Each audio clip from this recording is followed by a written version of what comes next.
Hey there folks, this is GreenXI welcoming you right back to Let's Play Higurashi. This is episode 132.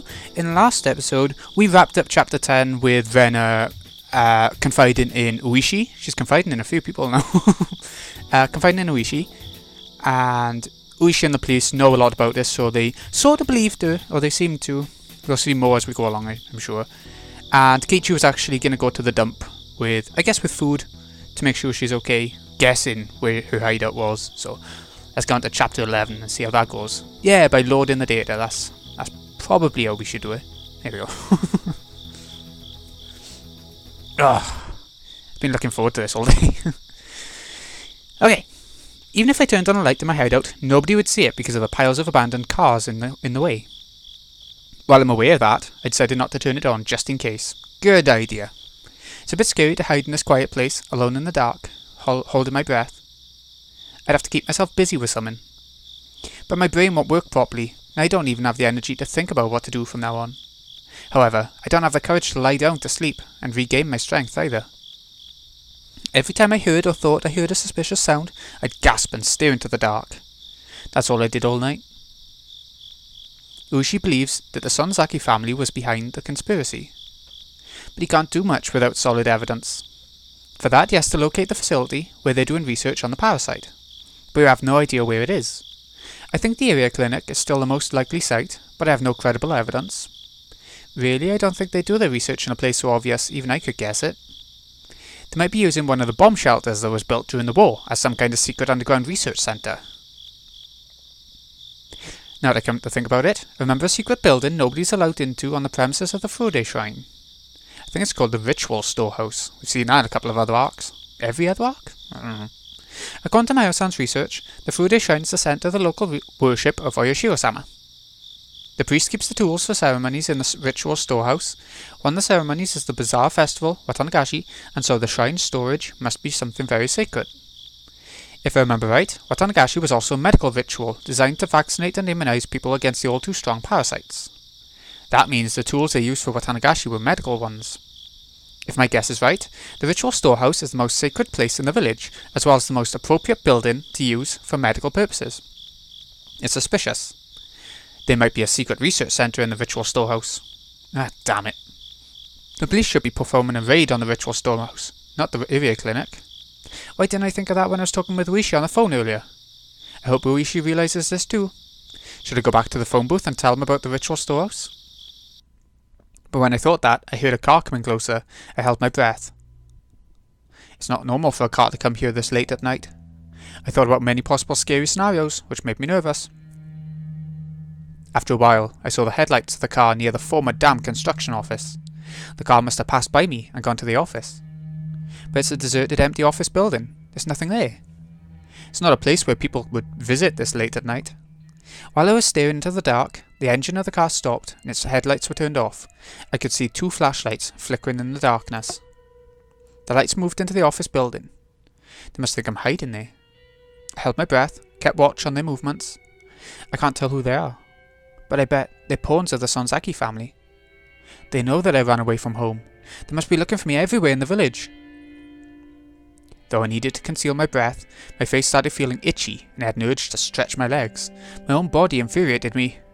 The humidity made me sweat all over, so the back of my knees and my neck had been itchy for quite a while.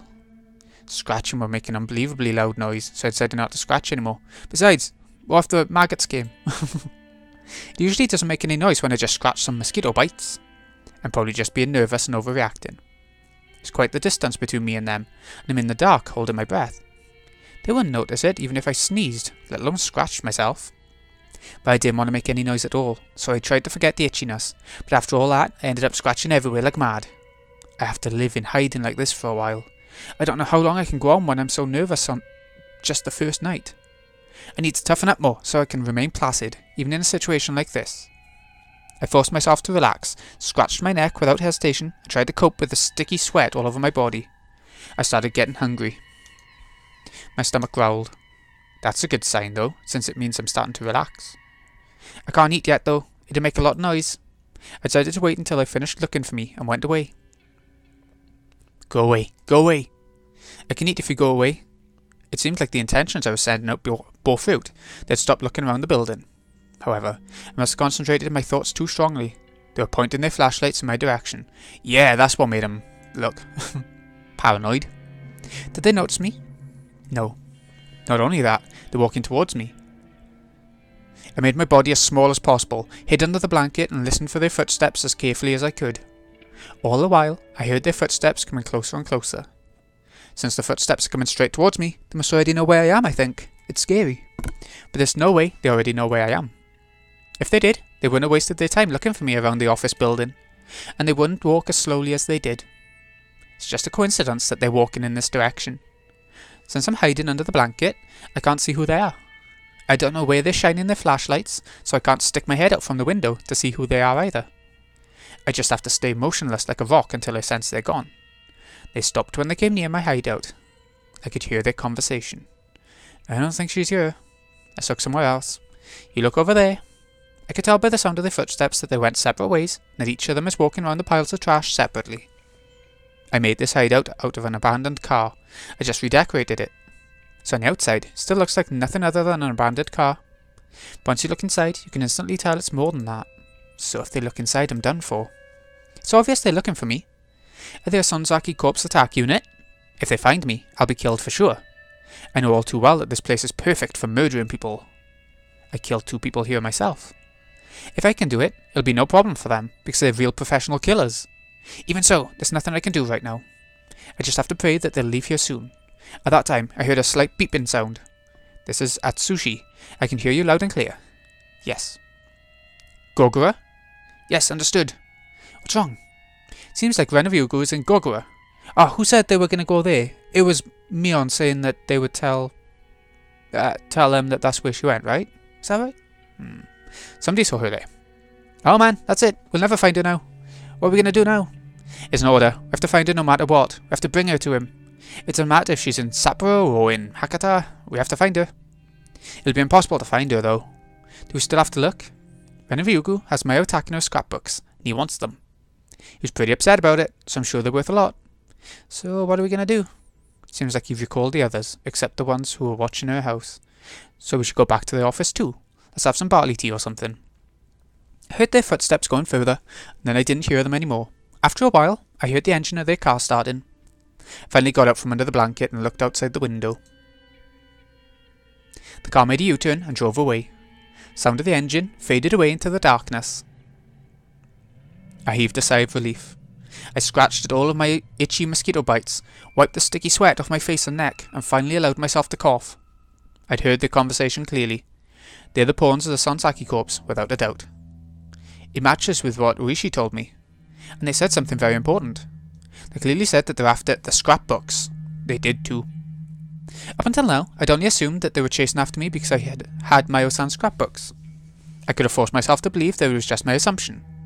But they said it loud and clear. We need to find Rena. She has Mayo Takino's scrapbooks. That's what they said. They also said that they're keeping watch on my house. I'm not surprised. That's exactly what I would do if I were them. I can't go back to my house anymore. It's out of the question. But in fact, they said something way more important than any of that. They said Rena was seen in Gogura. If I was in a normal situation, I'd probably think that somebody saw a lookalike, and I'd laugh out loud. But the situation's different now. Mayo-san was dead, but she was at the festival. I'm here, but I was in Gogura. Mayo-san wrote about it in her scrapbooks, and I didn't want to believe it. They're coming closer to me, and I don't mean the Sonzaki family. Something beyond common sense is about to happen. Should I fight, or should I run? I don't even know what I should do. I feel like I'm rooted to the spot with fear. Am I about to be eaten? No. I don't want to be eaten alive. I want to run away if I can't win. If I can't run, I want to fight. I'm going to be happy. I know I am. I'm not going to sit pretty and let them get me. But the enemy Mayo-san foretold of in the scrapbooks is coming closer to me. It's starting to eat me up. I'm in the garbage dump alone. If I disappeared right now without anybody knowing it, the person who's in Gogura would replace me and start living my life. Body snatchers, right? Nobody would notice the change. My father wouldn't notice it. My friends wouldn't notice it. It would replace me without having anyone notice it. Wait. Many people close to me might have been replaced already. That's right. The Sonzaki family is plotting bioterrorism. But that's only part of what they are planning. Mice possessed by them don't get scared of cats. As a result, they don't run away. They'll be eaten by the cats, and they can move into the cats' bodies. Mice are only used by them for that purpose. It's not that they lose their fear of cats in order to help them achieve their purpose. Same thing goes with the Sonzaki family. They think they're doing things by their own will, but they're just helping them without realising it. That's exactly how they've lived since long ago, being the parasite. We're nothing but a bunch of mice to them. Most mice are stupid. They don't even notice their existence. They help them to achieve their purpose, thinking they're living their lives by their own will. But very rarely, a mouse with wits is born. This mouse notices that he's being used. He also notices their existence. But nobody believes him, so it's not a big deal. He starts thinking that it was his mistake. He gets swallowed by them. Eventually, he disappears. But even more rarely, a mouse appears from nowhere, notices their existence, and objectively proves it. That mouse was Mayo-san. To them, this mouse was a rare and very dangerous existence. That's why they resorted to unbelievably bold and violent methods to try and eliminate that mouse when it appeared. But surprisingly, we knew about those measures. But the stupid mice don't believe it. They don't know that they are forcing them to not believe it, and that they're helping them in the end.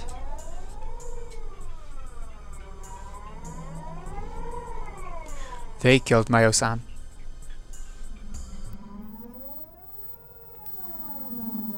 And they tried to replace her. But they made a mistake. We found the real corpse of Mayo-san. That's why they failed to replace her. They'll try to kill me and replace me too. Or they'll replace my friends in order to get close to me. They look just like the real people, but they're totally different inside. They're an abnormal existence that's beyond our imagination. I know, they'll appear. No, they're already here. It appeared the day after Mayo-san died. It appeared in Gogoro tonight. They'll keep coming.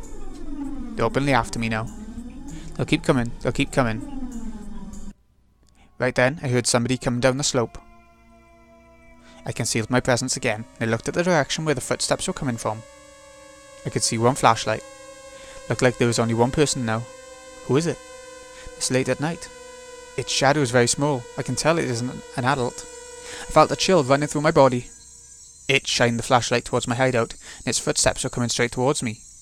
It's different from the other guys earlier. I can tell by the sound of the footsteps that it knows I'm hiding here for sure. No, must be just a coincidence. Oh, hold on. Okay, I'm back. No, must be just a coincidence. I should just conceal myself again. I can make it through this again. I made it through last time. I need to hide. I need to hide. I pulled a blanket over myself, made myself as small as possible, and kept telling myself that I was a stone. But the footsteps kept coming closer and closer.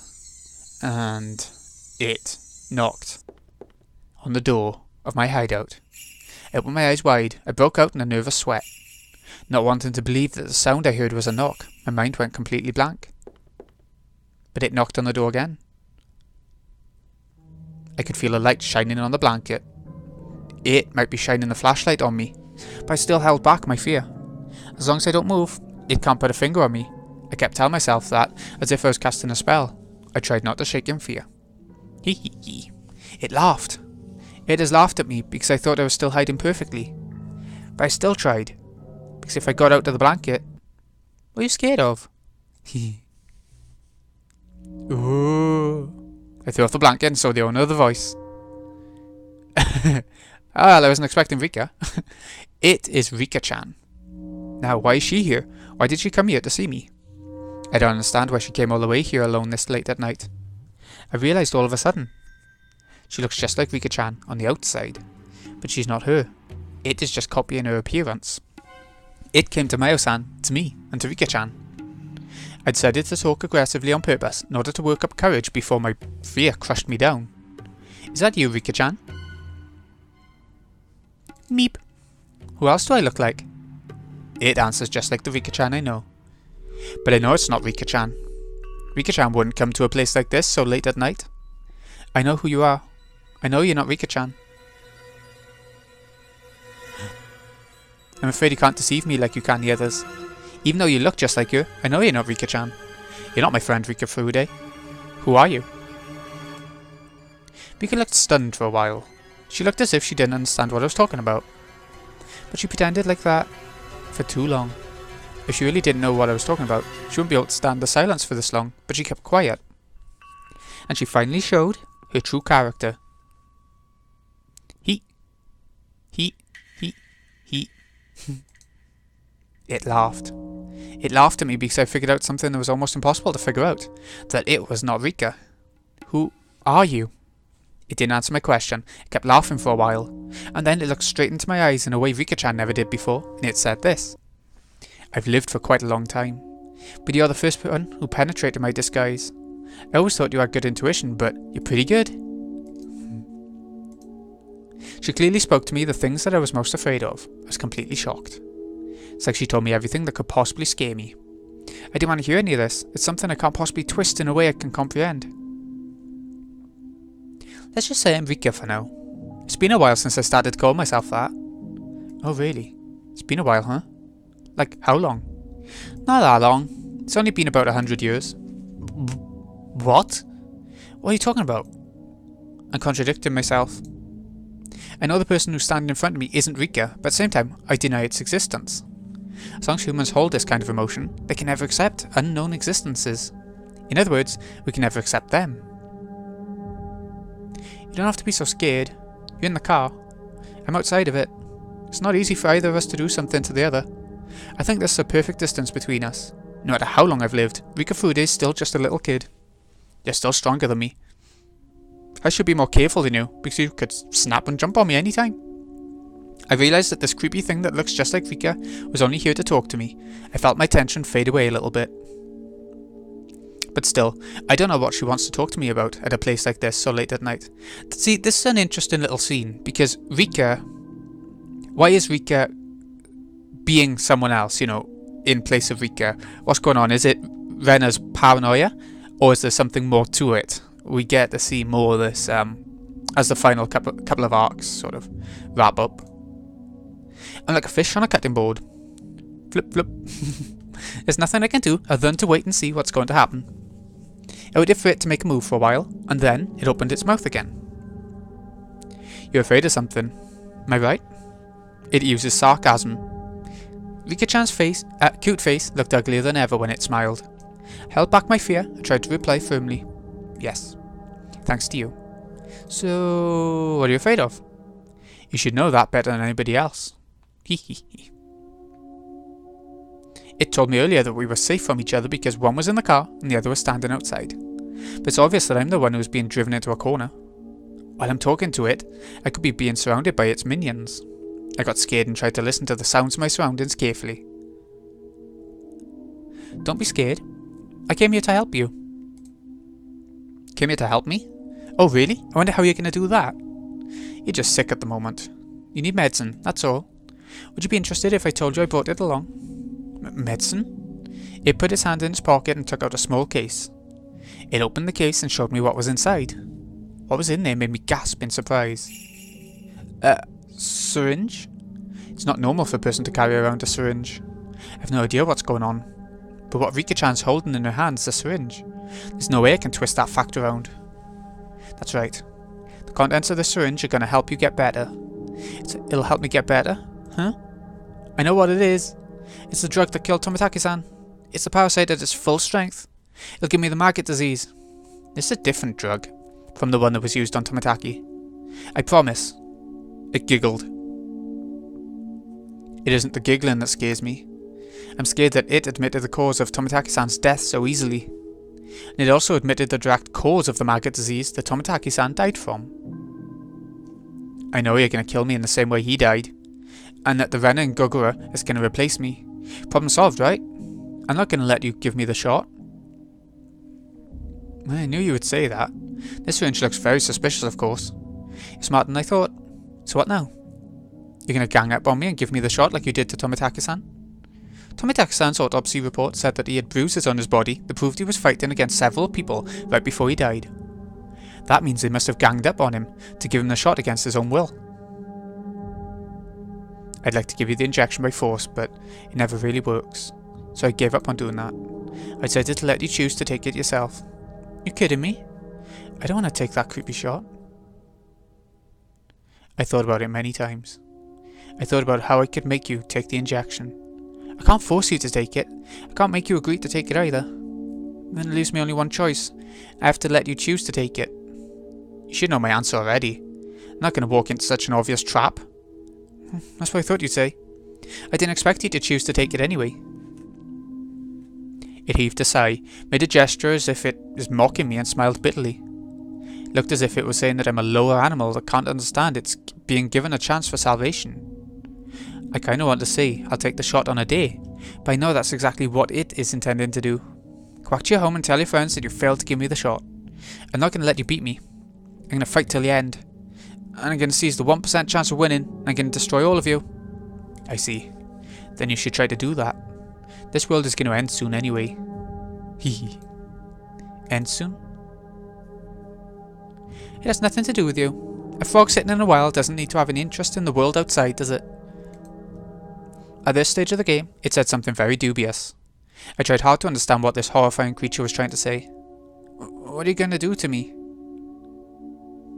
Nothing. Do whatever you want. What? It's almost too easy.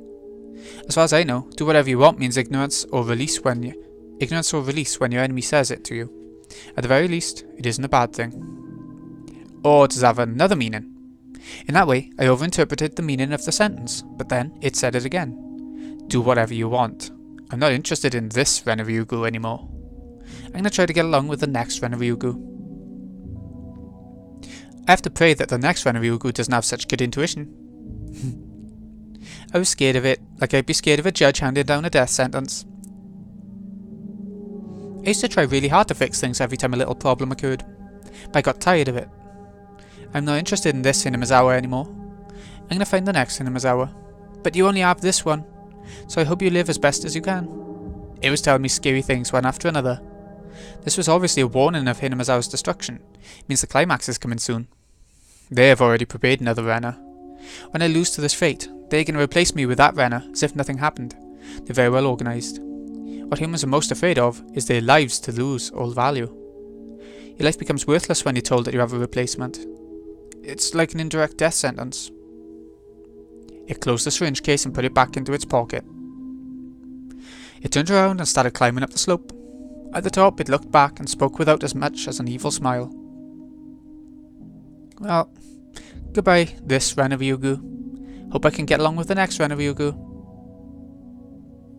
I shouldn't worry, because I do usually get along with them. I'm not going to let you replace me with the next Renaryugu. I'm the only Renaryugu. I'm not going to let you do it. Never. Ever. I wondered if my scream was reaching it. It looked at me coldly. It looked at me as if it was just an image of the past on a TV screen. It's fun to have a conversation like this once in a while, huh? Oh.